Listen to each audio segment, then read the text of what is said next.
بنگال والوں اگر برا نہیں مانے تو ایک بات عرض کروں ہاتھ جوڑ کے، مسجدوں کے 2-2 کروڑ کے مینار بنانے کی بجائے کوشش کرو کہ وہ 2-2 کروڑ غریبوں پہ خرچ کرو اور ان کو مضبوط کرو۔ اگر ہماری قوم 10 سال میں مضبوط ہو گئی تو 2 نہیں بلکہ 10 کروڑ کے مینار ہم بنا سکیں گے۔ اس لیے میری گزارش ہے جلسوں کے خرچے بھی کم کرو، شادیوں کے خرچے بھی کم کرو، اور سب خرچے کم کر کے اپنی قوم کو مضبوط کرو۔ حضور علیہ السلام اسی لیے تشریف لائے تھے۔ تو دیندار بنو، مالدار بنو، اور نمبر 3 ایجوکیشن پہ بہت محنت کرو۔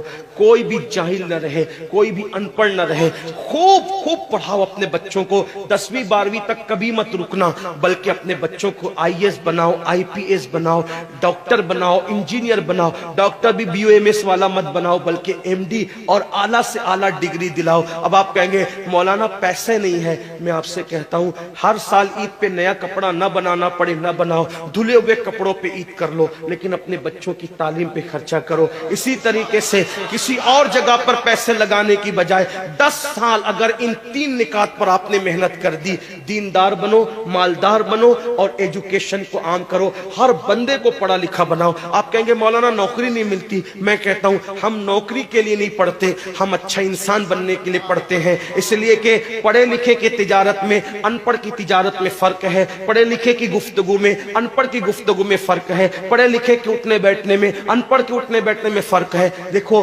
آپ یہ نہیں کہتا ہوں کہ آپ سب ان پڑھو، لیکن ایک بات آپ سے کہتا ہوں، محفل میں پڑھے لکھوں کا انداز اور ہوتا ہے، ان پڑھ لوگوں کا انداز اور ہوتا ہے۔ کھانے میں، پینے میں، اٹھنے میں، بیٹھنے میں تعلیم کو عام کرو، دنیا بھی پڑھاؤ، آخرت بھی پڑھاؤ۔ اپنے بچوں کو اتنا علم دو کہ وہ مسلمان رہے، سچے مسلمان رہے، اور اپنی بچیوں کو بھی اتنا علم دو سچی پکی مسلمان رہے، اور اسکول، کالج، یونیورسٹی میں اعلیٰ سے اعلیٰ تعلیم دلاؤ۔ اور یاد رکھنا غربت کا بہانہ مت بناؤ۔ بیٹیا کی شادی ہوتی ہے تو لاکھوں روپے کہاں سے آتے ہیں، اور آپ سے کہتا ہوں 8 گھنٹے محنت کرنے کی بجائے 16 گھنٹے محنت کرو، محنت میں پیچھے مت ہٹو، اپنے بچوں کو پڑھاؤ۔ صرف 10-12 سال ہندوستان کے تمام مسلمان محنت کر کے اپنے بچوں پہ محنت کر لیں، کوشش کر لیں، کاوش کر لیں، تو دیکھنا نقشہ بدل جائے گا۔ یہ بھی آپ سے کہتا ہوں، ایک بات کہتا ہوں، منع نہیں کر رہا ہوں، اگر مجھ سے غلطی ہو تو میرے علماء اصلاح کریں گے، آپ میری ذات کو دیکھ کے قبول نہیں کرنا۔